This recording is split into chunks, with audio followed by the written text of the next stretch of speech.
2014 में इंडिया ने make in India initiative launch किया था, ग्लोबल मैन्युफैक्चरिंग पावर हाउस बनने के लिए। गोल था फॉरेन इन्वेस्टमेंट लाना, डोमेस्टिक प्रोडक्शन बढ़ाना और लाखों जॉब्स क्रिएट टू। इस इनिशिएटिव ने ऐसे की सेक्टर्स को टारगेट किया जो इंडिया की पोजीशन ग्लोबल सप्लाई चेन में बढ़ा सके। दुनिया देख रही थी as India took steps towards becoming self reliant. Economic growth के बारे में नहीं था, ये नेशनल प्राइड के बारे में भी था। इसने इंडियन टैलेंट और इनोवेशन दुनिया को दिखाया।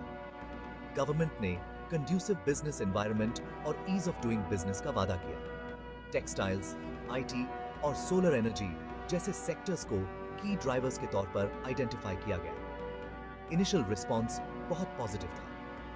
ग्लोबल जायंट्स और स्मॉलर प्लेयर्स सबने इंडिया की ग्रोथ स्टोरी में इंटरेस्ट दिखाया।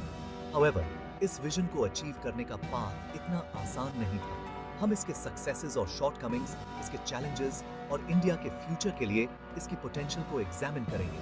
हम की सेक्टर्स पर इसके इम्पैक्ट, फॉरेन इन्वेस्टमेंट अट्रैक्ट करने में इसका रोल और जरूरी स्ट्रक्चरल रिफॉर्म्स का एनालिसिस करेंगे। मेक इन इंडिया का जर्नी ग्लोबल लीडर बनने के लिए इंडिया की एम्बिशन और डिटर्मिनेशन को दर्शाता है।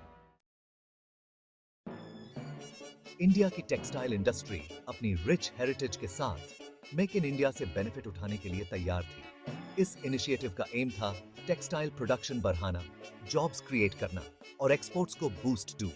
हालांकि सेक्टर ग्रो तो कर रहा था, लेकिन उसे बांग्लादेश और वियतनाम जैसे देशों से स्टिफ कंपटीशन का सामना करना पड़ा। गवर्नमेंट ने टेक्सटाइल मैन्युफैक्चरिंग को इंसेंटिवाइज करने के लिए पॉलिसीज इंट्रोड्यूस की, जिसमें टैक्स ब्रेक्स और सब्सिडीज भी शामिल थीं। इससे टेक्सटाइल प्रोडक्शन और एक्सपोर्ट्स में इंक्रीज तो हुआ, हाउएवर इंफ्रास्ट्रक्चर, टेक्नोलॉजी अपग्रेडेशन और एक्सेस टू क्रेडिट में चैलेंजेस अब भी थे। इन चैलेंजेस के बावजूद टेक्सटाइल इंडस्ट्री ग्रोथ और जॉब क्रिएशन के इमेंस पोटेंशियल के साथ एक की फोकस एरिया बना हुआ है। इंडिया का आईटी सेक्टर अपने सॉफ्टवेयर प्रॉविस के लिए जाना जाता है। उससे मेक इन इंडिया में एक पिवटल रोल निभाने की उम्मीद थी। जहां इंडिया सॉफ्टवेयर डेवलपमेंट में आगे था, वहीं हार्डवेयर सेगमेंट पीछे रह गया। मेक इन इंडिया का एम था इस गैप को कम करना, इलेक्ट्रॉनिक्स और हार्डवेयर की डोमेस्टिक मैन्युफैक्चरिंग को इनकरेज करके। गवर्नमेंट ने इलेक्ट्रॉनिक्स मैन्युफैक्चरिंग को प्रमोट करने के लिए पॉलिसीज इंट्रोड्यूस की, जिसमें स्पेशल इकोनॉमिक जोन्स और इंसेंटिव्स भी शामिल थे। इससे कुछ हद तक सक्सेस मिली। सैमसंग और शाओमी जैसी कंपनीज ने मैन्युफैक्चरिंग प्लांट सेटअप किए। इलेक्ट्रॉनिक्स मैन्युफैक्चरिंग के लिए ग्लोबल हब बनने के लिए इंडिया को एक रोबस्ट कंपोनेंट इकोसिस्टम डेवलप करने और R&D में ज्यादा इन्वेस्टमेंट्स अट्रैक्ट करने की जरूरत है। रिन्यूएबल एनर्जी सेक्टर, खासकर solar power, make in India के तहत एक ब्राइट स्पॉट बनकर उभरा। इंडिया ने सोलर एनर्जी जनरेशन के लिए एम्बिशियस टारगेट्स सेट किए और सिग्निफिकेंट इन्वेस्टमेंट्स अट्रैक्ट किए। सोलर एनर्जी के लिए गवर्नमेंट के पुश की वजह से सोलर पावर की कॉस्ट में काफी गिरावट आई। इंडिया ने सोलर पैनल मैन्युफैक्चरिंग में काफी प्रोग्रेस की। कई डोमेस्टिक मैन्युफैक्चरर्स ने प्रोडक्शन फैसिलिटीज सेटअप की। हाउएवर, देश अभी भी कुछ कंपोनेंट्स जैसे कि सोलर सेल्स के लिए इंपोर्ट्स पर निर्भर है। कंप्लीट सेल्फ रिलायंस अचीव करने के लिए इंडिया को इन क्रिटिकल कंपोनेंट्स के लिए डोमेस्टिक मैन्युफैक्चरिंग कैपेबिलिटीज डेवलप करनी होंगी। चैलेंजेस के बावजूद इंडिया का solar energy sector exponential growth के लिए तैयार है। फॉरेन इन्वेस्टमेंट अट्रैक्ट करना मेक इन इंडिया का एक की ऑब्जेक्टिव था। गवर्नमेंट ने ease of doing business improve करने के लिए कई रिफॉर्म्स किए, जिसमें अप्रूवल प्रोसेसेस को सिंप्लीफाई करना भी शामिल था। इन एफर्ट्स के पॉजिटिव रिजल्ट्स मिले। इंडिया में फॉरेन डायरेक्ट इन्वेस्टमेंट इनफ्लोज में बढ़ोतरी देखने को मिली। कई ग्लोबल कंपनीज ने इंडिया में इन्वेस्टमेंट्स का अनाउंसमेंट किया, जो देश के वास्ट मार्केट पोटेंशियल से अट्रैक्ट हुए थे। However, infrastructure bottlenecks, bureaucratic hurdles और पॉलिसी अनसर्टेनिटी के मामले में चैलेंजेस अब भी हैं। Higher levels of foreign direct investment attract करने के लिए इंडिया को इन चैलेंजेस को एड्रेस करना होगा और एक मोर प्रिडिक्टेबल एनवायरनमेंट क्रिएट करना होगा। इसमें रेगुलेशंस को स्ट्रीमलाइन करना, कंसिस्टेंट पॉलिसी इंप्लीमेंटेशन इंश्योर करना और वर्ल्ड क्लास इंफ्रास्ट्रक्चर में इन्वेस्ट करना शामिल है। Job creation make in India की फाउंडेशन थी।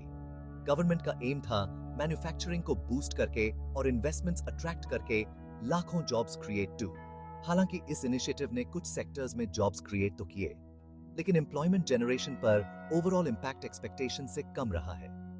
एक रीजन मैन्युफैक्चरिंग सेक्टर में बढ़ता ऑटोमेशन है, जिसकी वजह से जॉब डिस्प्लेसमेंट हो रहा है। मोरओवर, सर्विसेज सेक्टर का ग्रोथ मैन्युफैक्चरिंग के मुकाबले तेज रहा है। जॉब क्रिएशन को एड्रेस करने के लिए इंडिया को ऐसे सेक्टर्स पर फोकस करना होगा जहां लार्ज स्केल एम्प्लॉयमेंट की पोटेंशियल हो, जैसे कि टेक्सटाइल्स और फूड प्रोसेसिंग। गवर्नमेंट को स्किल डेवलपमेंट प्रोग्राम्स में भी इन्वेस्ट करना चाहिए ताकि वर्कफोर्स को फ्यूचर जॉब्स के लिए जरूरी स्किल्स से इक्विप किया जा सके। इनएडिक्वेट इंफ्रास्ट्रक्चर मेक इन इंडिया की सक्सेस में एक बड़ी बाधा रही है। खराब रोड और रेल कनेक्टिविटी, इनएडिक्वेट पोर्ट इंफ्रास्ट्रक्चर और अनरिलायबल पावर सप्लाई ने लॉजिस्टिक्स कॉस्ट्स बढ़ा दिए हैं। गवर्नमेंट ने इंफ्रास्ट्रक्चर डेवलपमेंट की इंपॉर्टेंस को पहचाना है और कई इनिशिएटिव्स लॉन्च किए हैं।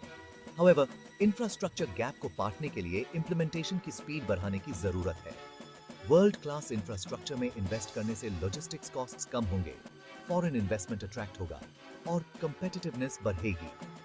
इसके लिए एक मल्टी प्रॉन्ड अप्रोच की जरूरत है, जिसमें पब्लिक प्राइवेट पार्टनरशिप्स और एफिशिएंट प्रोजेक्ट इंप्लीमेंटेशन भी शामिल है। इंडिया के कॉम्प्लेक्स ब्यूरोक्रेटिक प्रोसीजर्स और अनप्रेडिक्टेबल पॉलिसी एनवायरनमेंट इन्वेस्टमेंट के लिए बड़ी डिटरेंस रहे हैं। प्रोसीजर्स को सिंप्लीफाई करने और ease of doing business improve करने के एफर्ट्स के बावजूद ट्रांसपेरेंसी और एफिशिएंसी के मामले में चैलेंजेस अब भी हैं। Multiple clearances, cumbersome paper work और फ्रीक्वेंट पॉलिसी चेंजेस ने एक अनसर्टेन बिजनेस एनवायरनमेंट क्रिएट कर दिया है। इन हर्डल्स को ओवरकम करने के लिए इंडिया को अपने रेगुलेटरी फ्रेमवर्क को स्ट्रीमलाइन करना होगा और ट्रांसपेरेंसी को प्रमोट करना होगा। एक स्टेबल और प्रेडिक्टेबल पॉलिसी एनवायरनमेंट क्रिएट करने से इन्वेस्टर कॉन्फिडेंस बढ़ेगा। इसके लिए गवर्नमेंट, इंडस्ट्री और अदर स्टेक होल्डर्स के बीच एक कोलैबोरेटिव अप्रोच की जरूरत है। किसी भी मैन्युफैक्चरिंग लेड ग्रोथ स्ट्रेटजी की सक्सेस के लिए एक स्किल्ड वर्कफोर्स बहुत जरूरी है।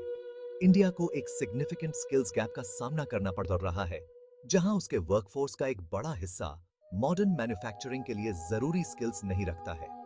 अवेलेबल और रिक्वायर्ड स्किल्स के बीच का यह मिसमैच मेक इन इंडिया के लिए एक बड़ा चैलेंज है। गवर्नमेंट ने इस चैलेंज को एड्रेस करने के लिए कई स्किल डेवलपमेंट प्रोग्राम्स लॉन्च किए हैं। हाउएवर, इन प्रोग्राम्स को स्केल अप करने और उन्हें इंडस्ट्री नीड्स के साथ अलाइन करने की जरूरत है। इसके लिए इंडस्ट्री और एजुकेशनल इंस्टीट्यूशंस के बीच क्लोज कोलैबोरेशन की जरूरत है, ताकि रेलेवेंट करिकुला और ट्रेनिंग प्रोग्राम्स डेवलप किए जा सकें। स्किल डेवलपमेंट में इन्वेस्ट करने से वर्कफोर्स की एम्प्लॉयबिलिटी बढ़ेगी और प्रोडक्टिविटी इंप्रूव होगी। ये मेक इन इंडिया के विजन को रियलाइज करने और इंडिया को एक ग्लोबल मैन्युफैक्चरिंग हब बनाने की दिशा में एक क्रूशियल स्टेप है। जैसे जैसे मेक इन इंडिया अपने नेक्स्ट फेज में एंटर कर रहा है, फोकस को एक globally competitive manufacturing sector create करने पर शिफ्ट करने की जरूरत है। इसके लिए पहले डिस्कस किए गए चैलेंजेस को एड्रेस करना होगा और इनोवेशन, टेक्नोलॉजी अडॉप्शन और एक सपोर्टिव इकोसिस्टम क्रिएट करने पर फोकस करना होगा। गवर्नमेंट ने मेक इन इंडिया 2.0 के तहत कई इनिशिएटिव्स अनाउंस किए हैं, जिसमें सेक्टर स्पेसिफिक पॉलिसीज और स्टार्टअप्स को प्रमोट करना भी शामिल है। इन इनिशिएटिव्स की सक्सेस इफेक्टिव इंप्लीमेंटेशन और कंटिन्यूअस पॉलिसी रिफाइनमेंट पर डिपेंड करेगी। मेक इन इंडिया सिर्फ एक स्लोगन नहीं है, ये एक सेल्फ रिलायंट इंडिया का विजन है, जो मैन्युफैक्चरिंग और इनोवेशन में ग्लोबल लीडर है। चैलेंजेस को एड्रेस करके और अपॉर्चुनिटीज का फायदा उठाकर इंडिया इस विजन को अचीव कर सकता है। ये जर्नी नए जोश और डिटर्मिनेशन के साथ जारी है, इंडिया को 21st सेंचुरी का एक सच्चा मैन्युफैक्चरिंग पावर हाउस बनाने की ओर।